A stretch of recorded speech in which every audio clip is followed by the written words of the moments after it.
Okay, welcome. Today we're going to review yesterday's lesson. Students will simplify imaginary numbers using the definition of I. So we're going to talk imaginary numbers.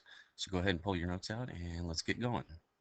And remember, at any point in time, you can stop or pause the video, rewind the video, and hear things again to help you better understand it. Okay, so a quick review of what I is. It's an imaginary unit. We call them imaginary numbers. And the definition of I is simply I is equal to the square root of -1. Imaginary numbers look like these numbers here in the example, 3i, -5i, 1/2 I, so they can be whole numbers, they can be negative numbers, they can be fractions. We're simply sticking this I term at the end of the number. When we see that, we know it's an imaginary number. Another critical attribute of I is what I squared is equal to. We will use that in simplifying as well. I squared is -1.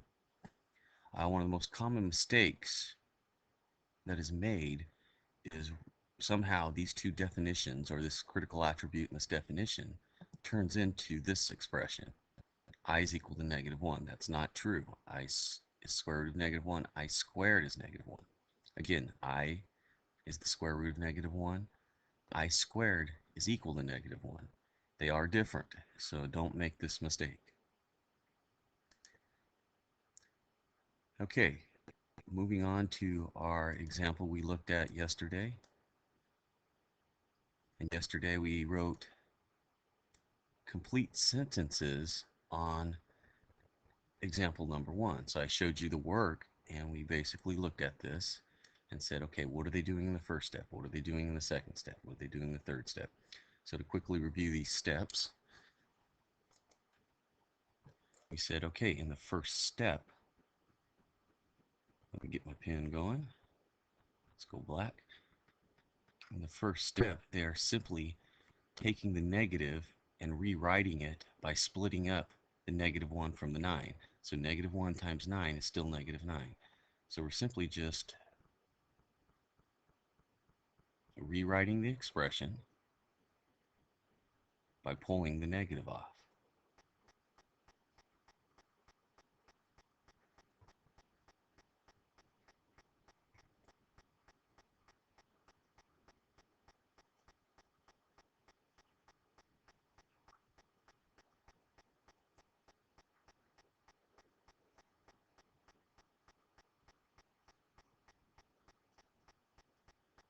Ooh.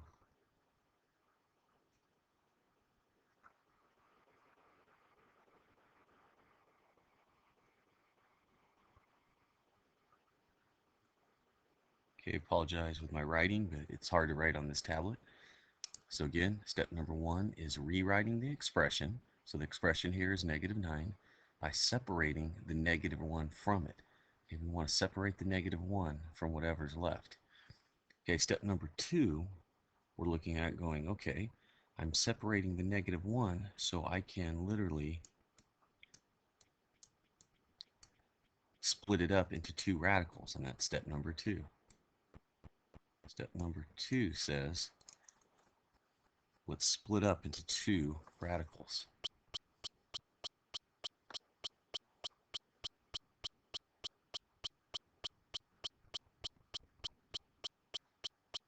So why do we split it up into two radicals? Well, that comes in step 3. Again, I apologize for my writing. I'm trying to learn to write on this tablet.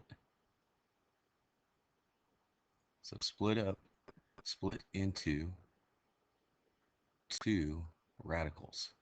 Okay, so that's what's happened here. And our third step is, and the reason why we split is so we can take the square root of -1, and by definition, it equals I. We've got the negative out of the underneath the radical, rewrote it as I, and we all know what the square root of 9 is. It's 3. So this piece, step number 3, is simply simplify each radical. I'll just simply write simplify. So the whole purpose of steps 1 and step 2 is so we could get to step 3 and get this radical on its own.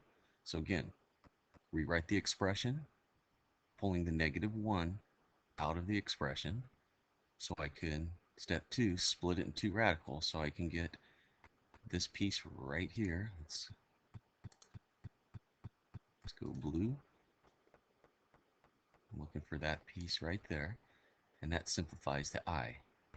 This expression is something, or the leftover expression is something we already know how to simplify. Square root of 9 is 3. Multiply them together, we get 3i.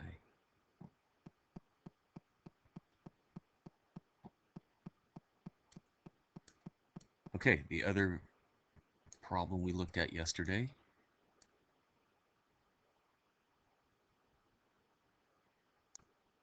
was the square root of negative 8x cubed. And if we can look, we notice our steps are very similar. Step number 1 was, let me move this out of the way. We took the square root of negative 8x cubed. We separated it by rewriting the expression, separating the negative 1 from the expression. So the negative is pulled to the side. So we have negative 1 times 8x cubed. Step 2, we split them apart. That's what happened here. There's the square root of negative 1.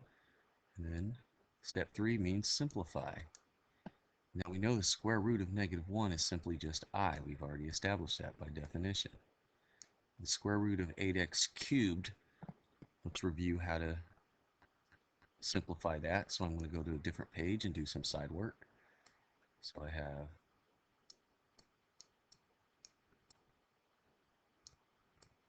square root of 8x cubed.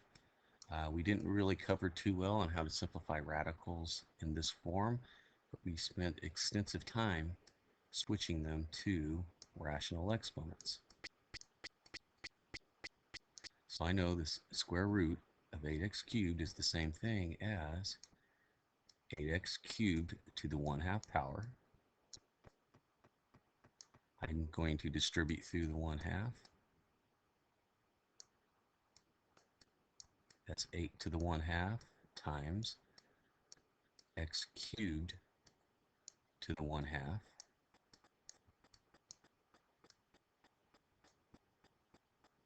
Okay, the next step, I'm going to rewrite 8 using my factor tree. It's product of primes, which just happens to be 2 cubed. So 8 becomes 2 cubed.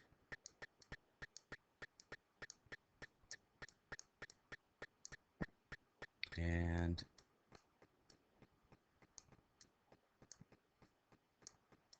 x cubed to the 1/2 stays the same.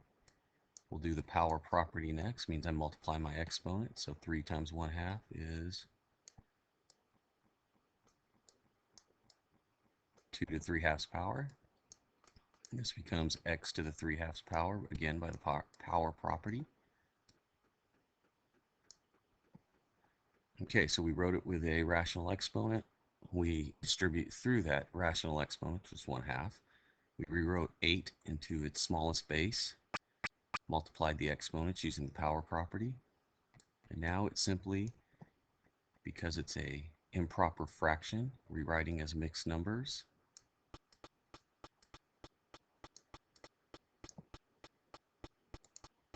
Let's do that again. 2 goes into 3 1 1/2 times. And from here we can see how we're going to split it up. Same thing, 2 goes into 3 1 1/2 times. So here's where the simplification occurs. I see I have 1 2 times 2 to the 1/2 coming from here. I have x to the first times x to the 1/2. Now as I rewrite in radicals, I can see that anything to the first power is in front of the radical, the 2 and the x. Underneath the radical, it's anything to the 1/2 power. I have a 2 and an x. So let's circle those in red.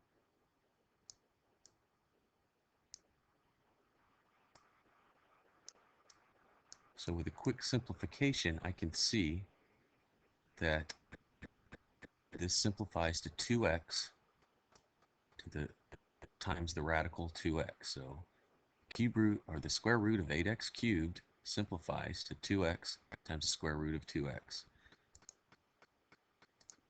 Going back to write that in our problem, so I have 2x times the cube root of 2x. It seems like a longer problem, but again, it's all about simplifying whatever expression is given to you. Lastly, let's multiply them together. So our final answer should be 2. The I goes in front of the 2, followed by the x and the square root of 2x. Okay, that's how we simplify radicals with negative expressions using I, the imaginary unit I. Now we have the complex number, imaginary number 2I x square root of 2x. Review these steps if necessary and try these two on your own. Okay, hope that helps. Our homework has some of these types of problems, and if you have any questions, write them to the side and I will answer them in class. Thanks.